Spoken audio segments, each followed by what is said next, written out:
Hello guys, welcome back to another unboxing video today. Today we got something from Mercari. Even though it says Prime, it's from Mercari. Alright, so let's get right into it. Ooh, I gotta be careful, I ain't gonna lie. Because I do not... That's all I'll be using scissors for. I broke the camera there. Alright, here we go.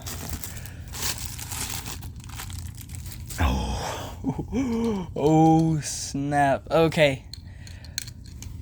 Dang. It's tagged too.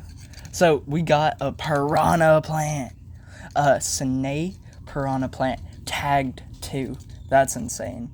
Like, this is, oof, you don't come across these anymore. No, you do not. Especially tagged. Like, you never do. I'm not gaslighting or nothing. And the teeth, they're so good. Like, this is practically mint condition. It could not get more mint.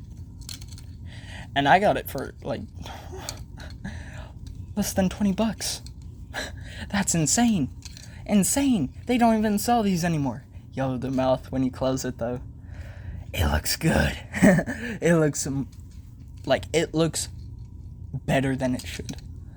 The All-Star one, I don't know, it just doesn't compete. The pipe, I like this old-fashioned pipe. Like, it's not totally sewn on. It's disconnected technically, but it looks good. Better than it should. Honestly, I could use this for a pattern. But like, interesting. Oh, I could. Snap, I could. Oh, dang. This solved one of my major problems with something I was making. Okay, no, but this, like, it's just good. 2013. Tag ain't even cut off. Tush tag. But that's kind of it. You know, you got the piranha plant. He's good. But see you guys later. Have a good day, and bye.